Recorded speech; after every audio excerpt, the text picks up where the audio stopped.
2000년 이상의 역사가 기록되어 있는 헤롯 왕궁 발굴지. 그곳에 본디오 빌라도가 예수님을 심판한 곳이라는 새로운 증거가 발견됐습니다. 자세한 소식 잠시 후에 전합니다.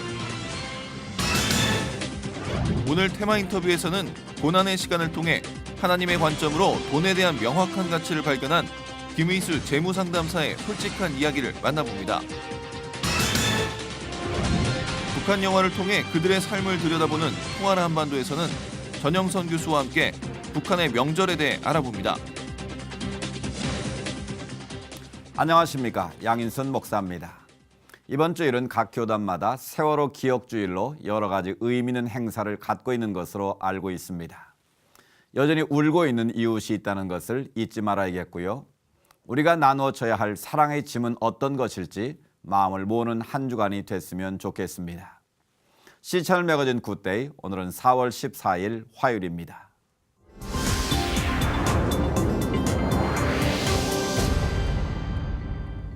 고고학은 참 매력 있는 학문이죠. 학문 자체도 흥미롭지만 역사적인 사실을 객관적으로 증명해내는 과정이 더욱 인상적인데요. 2000년 이상의 역사가 기록되어 있는 건축물이 발견돼서 성경 속의 사실이 새롭게 증명됐다고 하는데요. 자세한 내용 지금부터 전해드리도록 하겠습니다. At the western edge of the old city, the Tower of David stands above the walls. 16 years ago, archaeologists found a building while working on the Tower of David Museum. Records on its walls go back even before the time of Jesus and the Roman governor who sentenced him to the cross, Pontius Pilate. For years, experts suggested that Pilate handed down his death sentence from Antonia's fortress on the other side of the city, where the Roman soldiers were housed. But recent evidence uncovered here at the site of King Herod's palace indicates that the luxury-loving Pilate was more likely to have pronounced judgment here. Archaeologist Amit Re'em helped discover the palace site in 1999. He's familiar with the history on these walls, from Herod's time until the British put a prison on it in the 1940s. Until now, those impressive walls are the only remains from Herod's palace. We do not know what happened to the superstructures, to the palace itself. Maybe it was destroyed in the big revolt. Maybe it was destroyed by the Romans. Maybe it was destroyed by the Crusaders or the Ottoman. We don't know exactly where Jesus was tried, where he had his interview before Pontius Pilate, but we know it's somewhere in Herod's palace. David Pileggi is pastor of Christ Church, just steps away from the site. We know that the palace of Herod the Great eventually became Roman property after Herod's death, and that every year Pontius Pilate would come from Caesarea to Jerusalem here during the time of Passover to oversee the security of the city during the festival that the Jews called the Feast of Freedom. And it was at this time where if there was going to be trouble in Jerusalem, it would be during the Passover holiday. Pileggi says that in a way, the Tower of David encompasses the entire life story of Jesus. Scholars have been saying for half a century that the life of Jesus begins at the Tower of David, or what was then Herod's palace. That's when the Magi come to visit King Herod. And his life ends basically when Pontius Pilate sentences him to death, pretty much in the same location. So there's some very interesting irony in this story. Israeli archaeologist Renee Forestani is still struck by the power and opulence, even though she helped begin the digging. Jerusalem is like an onion. You peel it, and it never ends. But then you cry a bit, but not too much. That is what happens here. Pileggi calls the Tower of David the best museum in the city and says tourists would do well to start their journey here. Now we have the extra bonus of having the very place where Jesus was sent to execution by Pontius Pilate.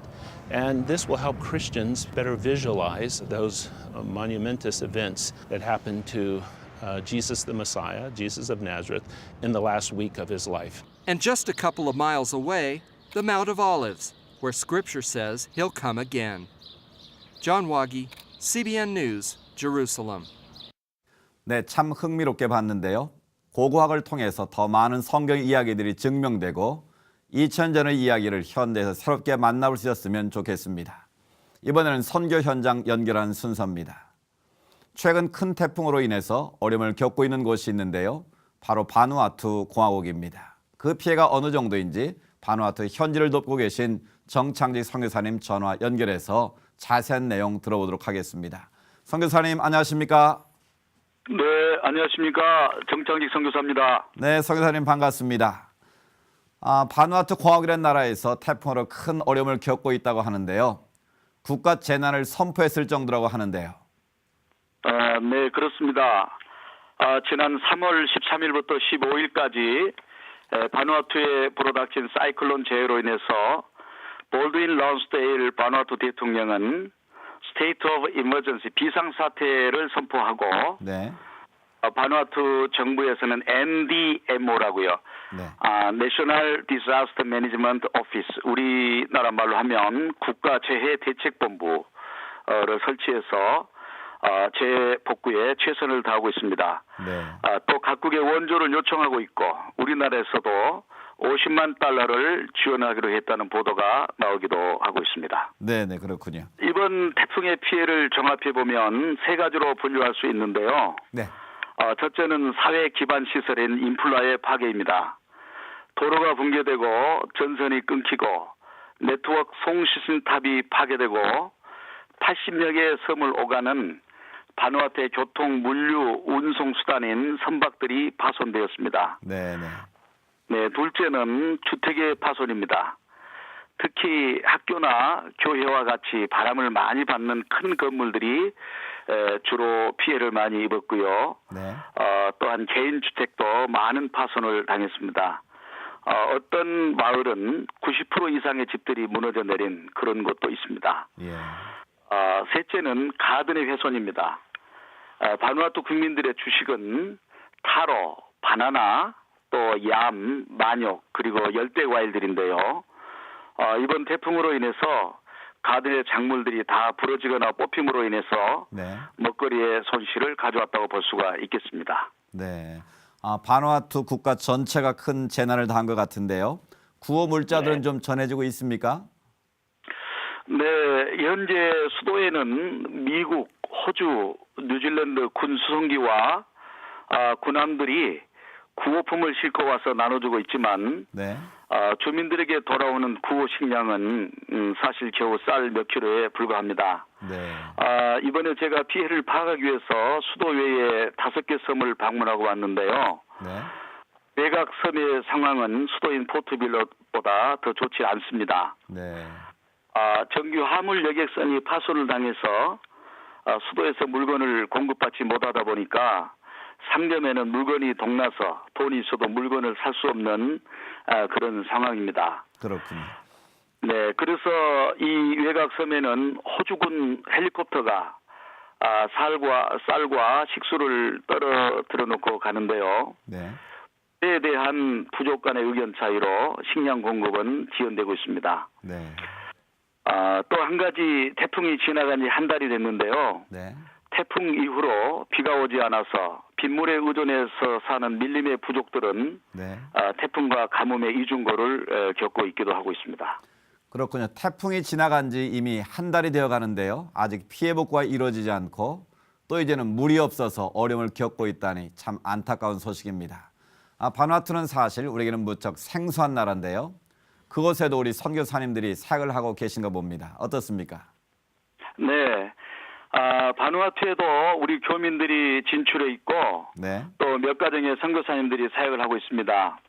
선교사를 포함해서 약 20가정의 한인들이 수도에 모여서 살고 있죠. 네. 바누아투는 대통령제 공화국이고요. 뉴질랜드와 솔로몬 제도 사이에 80여 개의 섬들로 구성되어 있습니다. 면적은 12,200제곱킬로미터로 우리나라의 경상남도보다 조금 더 큰 면적에 인구 24만 명이 살고 있습니다. 네. 대부분 도시 지역은 복음화가 되어서 마을마다 교회가 있고요. 저 밀림 깊은 곳에는 아직도 자기들만의 전통을 지키며 사는 사람들이 있는데 네. 이런 곳에는 아직 복음이 들어가지 않는 곳이 있습니다. 네.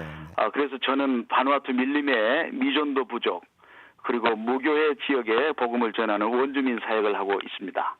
아, 그렇군요. 아까도 말씀하셨지만 당장 식량이 부족하고 먹을 물이 없어서 주민들이 큰 어려움을 겪고 있는데요. 이를 위한 도움의 손길이 좀 더 많아져야 될 것 같은데 어떻습니까? 네, 그렇습니다. 바누아투는 사실 조국에서 멀리 떨어진 남태평양의 작은 섬나라이기 때문에 한국 교회의 관심을 많이 받지 못하는 그런 선교의 변방 국가 중에 하나입니다. 네, 네.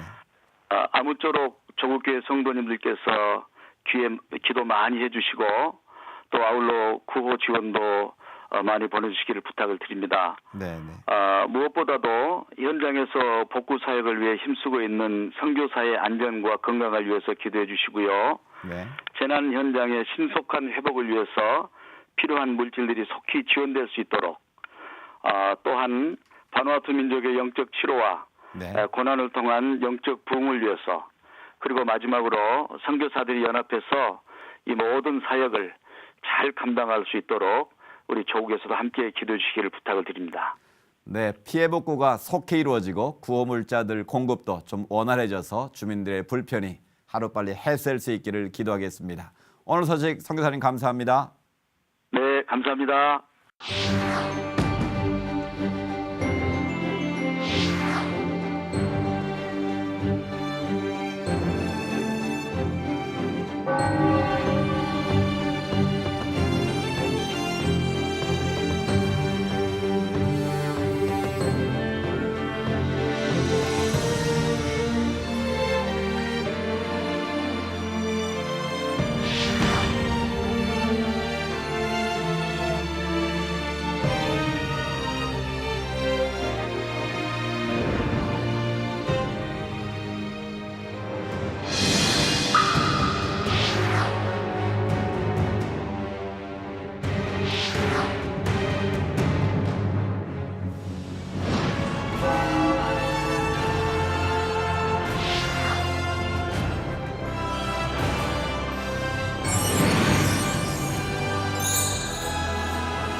성도들과 대화를 하다 보면 가장 힘들다고 하는 이야기가 바로 재정적인 어려움입니다. 전문가들은 수입의 많고 적음을 떠나서 먼저 그것을 어떻게 관리하느냐 가장 중요하다고 하는데요. 이런 고민들을 해결하는 데 도움을 주는 사람들 중의 한 분이 바로 김의수 재무상담가인데요. 테마 인터뷰 그레이스에서 만나보겠습니다.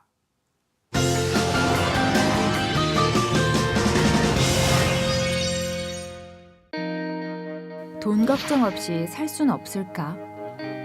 많은 이들의 걱정을 하나하나 꼼꼼하게 풀어주는 재무 상담사. 지금 갖고 있는 물질보다는 꿈과 목표가 중요하고 그 꿈이 있다면 재정 관리부터 시작해야 한다고 김의수 재무 상담사는 말합니다. 안녕하세요. 돈 걱정 없는 우리 집 지원센터의 김의수 센터장이라고 합니다. 여기는 그 재무 상담을 하는 곳이고요. 재무 상담이라고 그러면 돈이 많은 분들의 자산 관리한다고 생각하는데 그것도 포함이 되고요. 돈이 없는 분들이 돈이 없어서 오기도 하고요. 어떻게 하면 돈을 만들지 고민되는 분들도 많고 그래서 사실은 재무 상담이라고 하지만 돈이 돈의 문제로 끝나는 게 아니니까 비재무적인 영역까지 다 상담한다고 보시면 됩니다. 돈 걱정 없이 사는 게 불가능하죠. 솔직하게 여기 상담한다고 돈 걱정이 없어지는 않는데요. 확실히 그 어떤 재무 상담을 통하건 아니건 좀 재무 시스템을 익히고 돈에 대한 좀 규정을 하고 이렇게 잘 준비하면 돈 걱정이 훨씬 덜 하죠. 예, 그래서 돈 걱정 없는 돈 없이 살 수는 없지만 덜 하고 살 수는 있거든요. 근데 그 차이가 너무 커요. 그래서 가능하면 돈 걱정 없이 살아보자 라는 취지로 만들게 됐습니다. 비전의 문제가 생각보다 많아요. 오전에 어느 한 자매가 와서 자기가 아이를 낳고 싶은데 일이 너무 야근이 많은 거예요. 지금은 이제 맞벌이인데 맞벌이로 두 부부가 한 470만 원 정도 벌거든요. 형제가 270, 자매가 200. 아무리 기도해보고 말씀 보고 하면 쉬는 게 맞대요. 왜냐면 아이를 낳고 엄마가 보는 게 맞는데 그렇게 쉴 때 270만 원으로 아직 대출이 8천만 원도 있고 전세자금 대출이 있고 이런 걸 어떻게 해결할지. 그러면 이런 분들은 오면 돈을 투자하고 이런 문제보다는 좀 지혜가 필요한 거죠. 그때 이제 우리가 짜는 게 가계 수지표라고 해서 그러면 외벌이로 가면 뭘 쉬어야 되는지, 뭘 좀 내려놔야 되는지 이게 우선순위 문제거든요. 먼저 크리스찬들이 하는 말씀 앞에서 지혜를 배우고 살아보지 않은 인생을 선배와 함께 만들어가는 그 과정에서 상담이 이루어진다고 보면 되겠죠. 지금의 일을 하게 되기까지 김희수 상담사 역시 돈 때문에 겪은 어려움이 누구보다도 컸던 때가 있었습니다. 저도 뭐 아버지가 아주 부자였고 저도 이제 결혼해서 살고 있다가 이제 아버지 회사가 부도가 나는 바람에 이제 뭐 이렇게 수십억의 빚을 이제 지게 되죠. 그래서 이제 그래서 빚져서 뭐 파산도 돼 보고 어려운 과정들 많이 겪었죠. 원금만 18억이고요. 이자까지 참 25억이죠. 그렇게 돼서 98년도 4월 달에 서울로 올라올 때는 이렇게 파산자가 되고 돈이 없는 상태에서 뭐 집 결혼해서 집도 다 날라가고 거의 뭐 거리로 내쫓기다시피 해서 서울로 올라오게 됐죠. 그때 전단지 돌리고 신문 돌리고 교회에서 이제 청년부 간사 아는 목사님이 청년들 간사에서 사례비 나오고 해서 한 7, 80만 원으로 먹고 살았던 것 같아요. 그때 4인 가족이었으니까. 그리고 그때 제가 하나님이 제게 요구했던 건 처해진 상황에서 열심히 일하는 거였어요. 뭐 기도한다고 한 번도 이렇게 돈이 뚝 떨어진 적이 없어요. 나중에 한 6년 뒤에 저희가 6,500을 모았는데 빚지지 않고 살려니까 저희 집이 방 한 칸인 거예요. 근데 그 빚지지 않음으로는 그 영혼의 평안이나 삶에 되게 안정감이나 쫓기지 않는 삶들이 있었어요. 그렇게 하나님이 훈련시킨 것 같아요. 재무상담사는 저희 교회 이제 지금 그 돈 걱정 우리집 연구소 예전에 처음 일을 하게 했던 백정선 사장님이 계신데요. 그분이 교회 장로님이시고 예전에 금융 쪽에 계셔서 저보고 한번 이쪽 일을 하지 않겠느냐라고 했고 처음에는 보험 영업을 했어요. 6개월 정도. 6개월 하다가 이제 보험 영업으로는 이렇게 상품을만 팔아서는 안 되겠다. 그래서 이제 그 TNV 어드바이저라는 그 종합 재무 상담 회사를 만들게 됐고 10년 전에 그 회사에 참여해서 뭐 지금까지 오게 됐죠. 아마 제가 그 고난이 없었으면 그 사람들이 왔을 때 그 가난을 이겨야 되는 그 배고픔 하지만 죽지 않는다는 그 어떤 명확한 말씀 하나님의 어떤 역사 뭐 이런 것들에 대해서는 이렇게 말하지 못했을 것 같아요.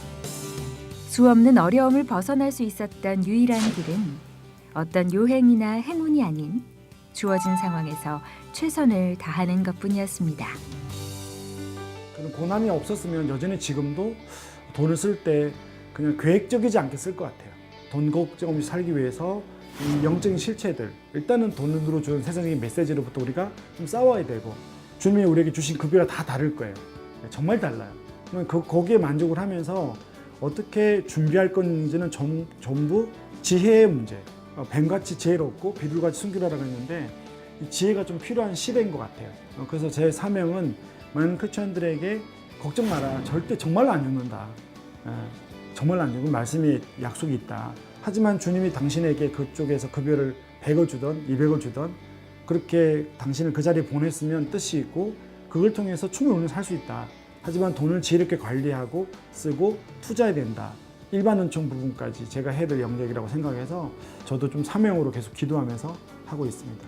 그냥 저희가 아이디어가 필요할 때 아이디어를 주시고 또 뭐 재정적으로 필요하면 재정을 주시고 뭐 또 내 삶에서 그 통장이라는 개념, 그러니까 그 비재무적 통장이죠. 그냥 하나님이 저를 끝까지 책임진다는 개념에서 하나님은 의수에 마르지 않는 통장이다 라고 말씀을 드리고 싶습니다. 적든 많든 돈은 양의 문제가 아니라 그것을 어떻게 쓰고 관리하느냐가 가장 중요하다는 김희수 상담사. 그는 더 많은 이들이 하나님이 주신 물질로 선한 청지기가 되어 보다 행복한 삶을 누릴 수 있길 바라고 있습니다. 재정관리도 이제는 능력인데요. 뻔한 이야기 같지만 그 뻔한 일을 하지 못해서 나오는 결과들이 치명적일 때가 많지 않습니까?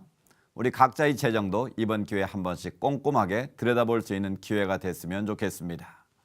자, 이번에는 교계 뉴스 시간인데요. 일사가고의 순교자 주기철 목사의 순교 71주기를 맞아 국립서울현충원 애국지사묘역에서 추모 예배가 열렸습니다. 참석자들은 주기철 목사의 신앙을 기억하며 나라와 교회를 위해 기도했습니다. 유성원 기자가 보도합니다. 일제의 탄압 속에서 불의와 타협하지 않고 신앙의 절개를 지키다 순교한 주기철 목사. 주 목사는 일본 신사참배 등을 정면으로 반대하다 여러 차례 투옥됐고 끊임없는 고문 등으로 병이 들어 1944년 4월 평양 형무소에서 49세의 나이로 순교했습니다. 이후 나라에서는 1968년 주기철 목사를 애국선열의 한 사람으로 인정하고 서울현충원 국립묘지에 그의 유해를 안장시켰습니다. 지난 12일 현충원 애국지사 묘역에서 주기철 목사 순교 71주기 추모 예배가 열렸습니다. 서울 산정현교회와 주한 장로교회 등 5개 교회 목회자와 성도들이 함께했습니다. 예배에서 설교를 전한 산정현교회 김관선 목사는 하나님이 금하시는 것을 의라 한다며 주기철 목사님은 의로웠기 때문에 일제가 이길 수 없었다고 전했습니다. 이어서 김 목사는 우리가 이기는 길, 살아남는 길은 하나님이 금하시는 것을 따르며 늘 신앙을 점검해야 한다고 강조했습니다. 하나님이 금하시기에 나 혼자 남아도 나는 이 길 가겠다고 그렇게 가셨던 주기철 목사님, 그분은 의로웠기 때문에 결코 일제가 이길 수 없었습니다.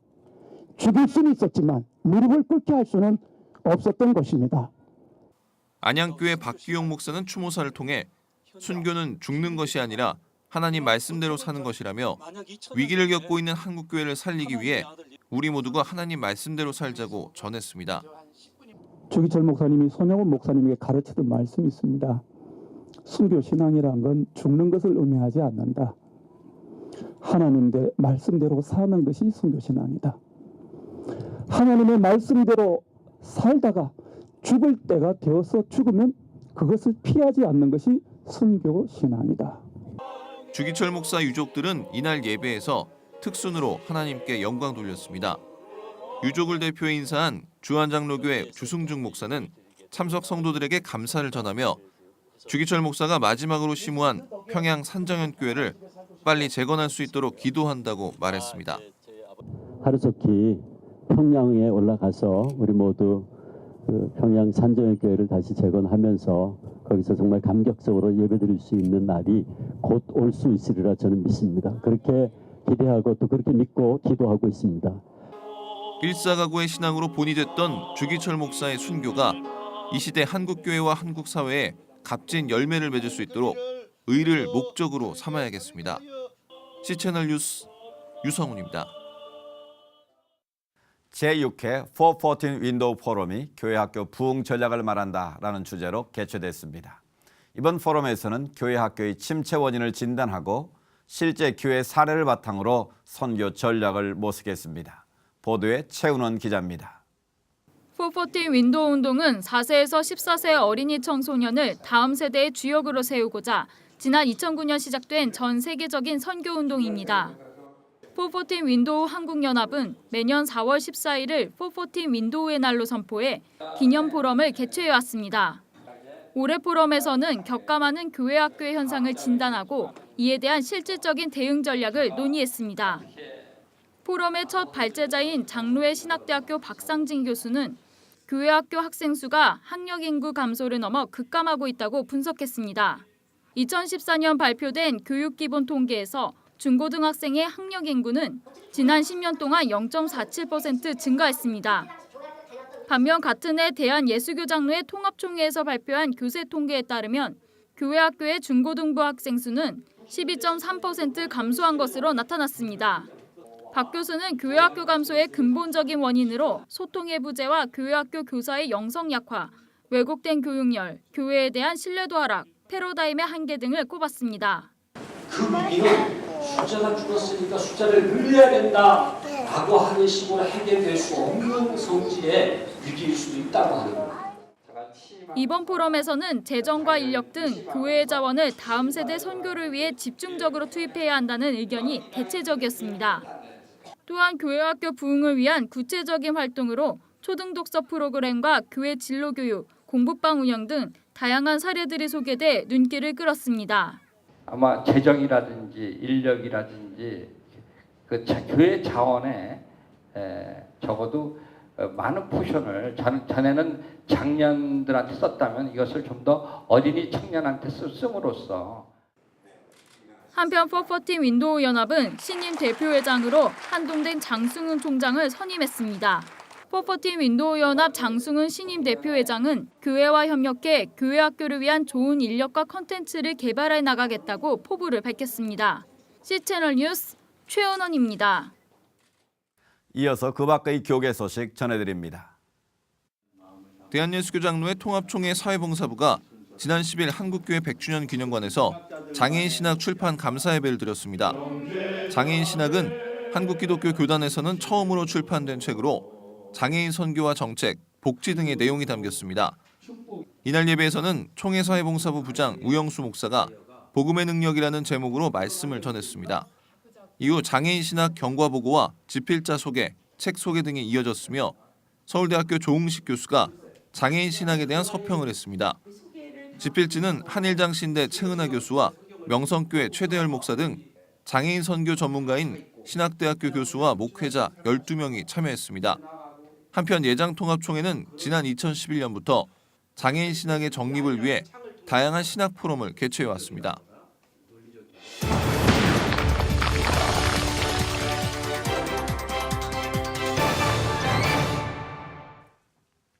매주 이 시간 통하라 한반도에서는 영화를 통해 북한 생활의 이모저모를 알아보고 있습니다. 오늘도 건국대학교 통일인문학연구단 전영선 교수와 함께합니다. 안녕하십니까? 네, 안녕하십니까? 반갑습니다. 네, 잘 지내셨습니까? 지난주에는 북한에서의 먹거리 문화에 대한 이야기를 함께 나눴는데요. 네. 오늘 어떤 주제를 말씀하시겠습니까? 아마 지금이 북한으로 치면은 가장 바쁜 시절이 아닌가 싶습니다. 북한이 말하고 있는 이른바 민족 최대의 명절인 김일성 주석의 생일이 있는 주이기 때문에 오늘은 이제 기록 영화를 중심으로 해서 북한이 얘기하고 있는 이 민족 최대의 명절인 김일성 주석의 생일에 대해 좀 알아보도록 준비를 했습니다. 네. 김일성 주석의 생일을 민족 최대의 명절이라고 부르나요? 네, 그렇습니다. 우리가 보통 이제 민족 최대의 명절이라고 하면 우리는 먼저 이제 추석이라든가 설날이라는 것을 이제 먼저 떠오르게 될 텐데요. 북한에서 이 민족 최대의 명절은 이제 김일성 주석의 생일하고 김정일 국방위원장의 생일을 좀 의미를 하고 있습니다. 네. 명절의 개념이 좀 이제 바뀌어졌는데 우리는 네. 보통 이제 민속하고 관련된 것을 명절로 얘기하고 있습니다만은 북한 같은 경우에 이제 뭐 국제 노동절이라든가 당 창건일이라든가 정권 창건일이라든가 헌법절 등을 이제 북한은 명절의 개념으로 얘기를 좀 하고 있습니다. 우리와는 명절의 개념이 좀 많이 다른 것 같은데 어떻습니까? 네, 그렇습니다. 이렇게 말씀드렸듯이 명절이라고 하는 것은 우리가 이제 1년의 이 절기를 이제 24로 나누고 그중에 특별히 의미 있는 날을 이제 명절이라고 얘기를 하고 있는데요. 네. 그러다 보니까 자연스럽게 이 명절이라는 것은 전통이라든가 민속 문화와 관련된 것으로 얘기가 되고 있습니다만 북한 같은 경우에 이제 국가적으로 중요하게 이제 기념하는 날을 명절로 규정을 하고 있습니다. 그러다 보니까 이제 말씀드렸듯이 김일성 주석의 생일이라든가 김정일 국방위원장의 생일, 그다음에 국제 노동자절, 노동해방절 뭐 이런 날들이 주요한 명절로 되고 있고요. 네. 그러니까 여기에 이제 민속 명절이 이제 양력설이 들어오면서 북한의 이제 주요 명절 가운데 하나로 이야기가 되고 있습니다. 보통 이제 주요한 날을 이렇게 7가지를 꼽아가지고 사회주의 7대 명절이라고 얘기를 하고 있고요. 여기 이제 양력설을 보태가지고 사회주의 8대 명절이라고 하고 있는데요. 모두 공휴일로 되어 있습니다. 그렇군요. 그러면 국가 명절에는 특별한 행사가 있습니까?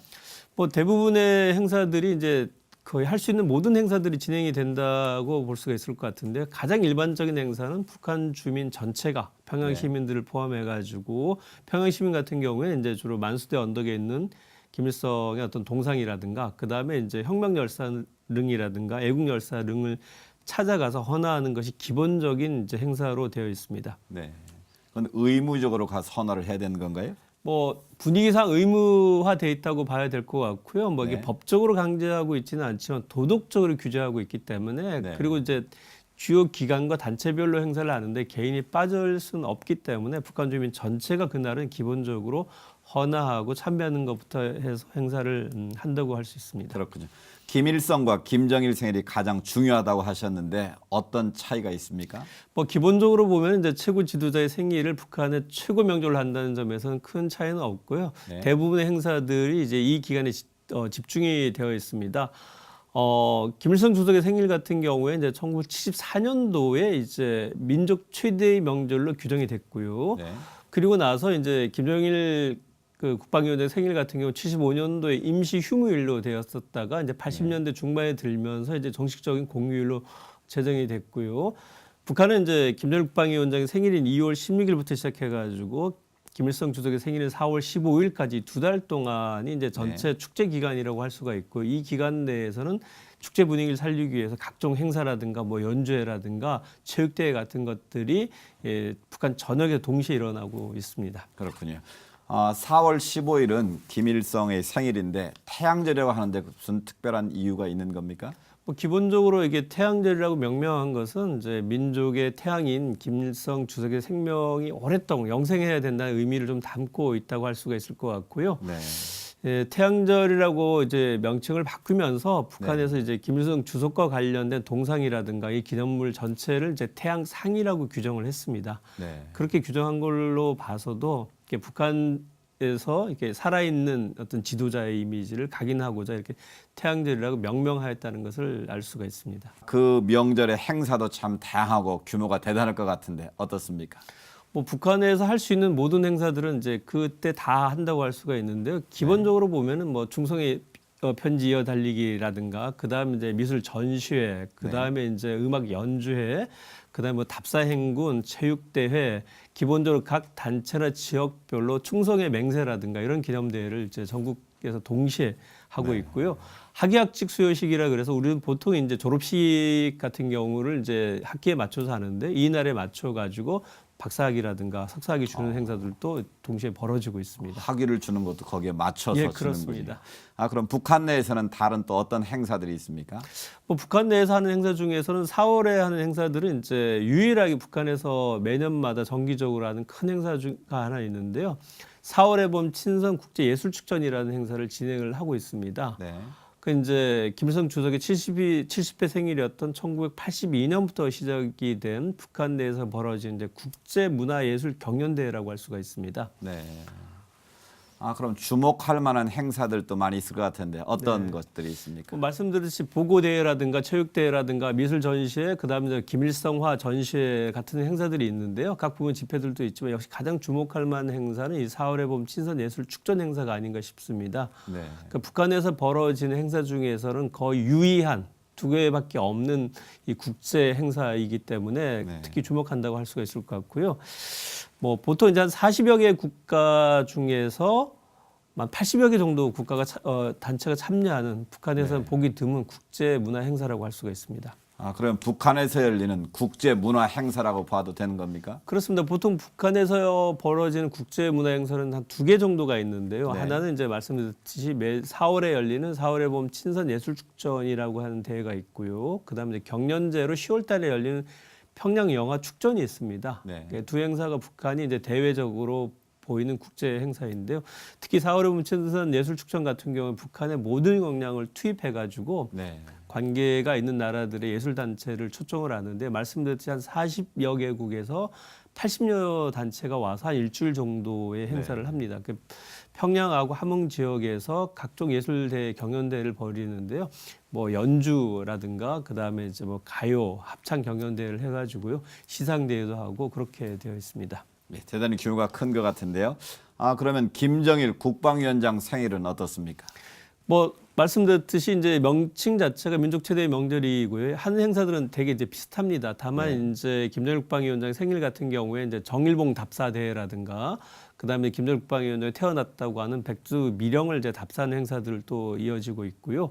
그다음에 이제 뭐 축포도 하고 각 지방이라든가 지역이라든가 그다음에 각 부분, 뭐 청년동맹이나 여성동맹이라든가 각 단체별로 충성대회, 기념식 대회들을 공식적으로 하고 있고요. 또 요때는 동절기이기 때문에 동계체육대회, 백두산상 체육대회라든가 백두산상 휘겨, 그러니까 스케이트 대회도 열리고 그래서 각종 체육대회, 전시회 등이 열리고 있고요. 김정일화 전시회 같은 것도 합니다. 김정일화 같은 경우에는 이제 꽃의 개화 시기를 2월달 요 타임에 맞춰 가지고 생일 때 이제 꽃을 피워 가지고 인민들을 보여준 전시 행사들도 진행을 하고 있습니다. 주로 그럼 어떤 행사들이 진행이 되나요? 말씀드렸듯이 이제 각 부분과 분야별로 전국에서 모든 행사들이 다 진행이 되고 있고요. 청소년 같은 경우에 이제 뭐 편지 쓰기라든가 그다음에 이제 토론회라든가 그다음에 직능 단체에서는 역시 그 나름대로 충성의 어떤 뭐 선물을 같은 것을 보내거나 이런 행사들이 다 벌어지고 있고요. 북한 내에서 할 수 있는 모든 행사들은 이 시기에 맞춰서 이루어진다고 할 수가 있을 것 같습니다. 그럼 좀 더 구체적으로 어떤 내용들이 있는지 좀 자세하게 소개 좀 해주시죠. 뭐 주황당 같은 경우에 이제 주황당 보고 대회를 하고 있고요. 그다음에 말씀드렸듯이 이제 청년동맹 같은 경우는 청소년들은 이제 그 지역 일대를 답사를 합니다. 김정일의 어떤 생일을 맞춰 가지고 탄생지를 성지 순례하는 이런 행사들을 하고 있고요. 그다음에 미술대회, 수채화 대회라든가 이런 행사들도 하고 각종 예술 단체에서 이 시기에 맞춰 가지고 예술 공연들을 하고 있고요. 그다음에 지역별로 충성의 맹세들도 하고 기념 집회들도 하고 이런 행사들을 지역과 단체들이 하고 있습니다. 서로 비슷해 보이는데 마지막으로 그럼 김정은에 관련한 행사들은 어떤 것이 있습니까? 김정은 제1부위원장 같은 경우에는 이제 태어난 날이 1월 8일이 되어 있습니다. 그래서 뭐 아직은 이렇게 기념일을 행사할 만한 날은 구체적으로 잡힌 것은 없지만은 최근 들어서 김정은 관련된 이 일화집도 나오고 있고 각종 이제 뭐 우상화 관련된 이야기들이 만들어지고 있기 때문에 앞으로는 이제 김정은 관련된 행사라든가 이런 것도 많아질 걸로 예상이 되고 있습니다. 네, 오늘은 태양절을 중심으로 한 북한의 명절에 대해서 알아봤습니다. 교수님 감사합니다. 네, 감사합니다.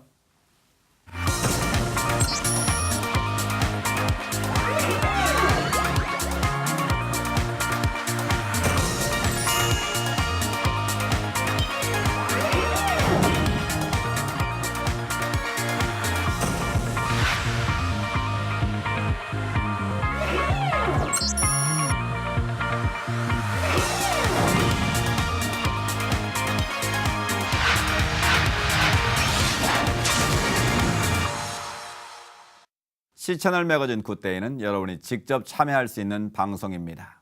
아래 전화번호와 이메일로 언제든지 연락 주시기 바라고요. 인터넷으로도 다시 보실 수 있으니까 꼭 한번 확인해 보시기 바랍니다. 폐농가에서는 이번 주 날씨가 수확에 큰 영향을 줄 거라고 합니다. 낮 기온이 많이 따뜻해야 한다는데요. 예보를 보니까 비 소식이 자주 들어있긴 하지만 농가의 염려를 없앨 수 있는 따뜻한 날이 이번 주에 더 많아지길 기대해 봅니다. 오늘 순서 여기까지고요. 저는 다음 시간에 인사드리겠습니다.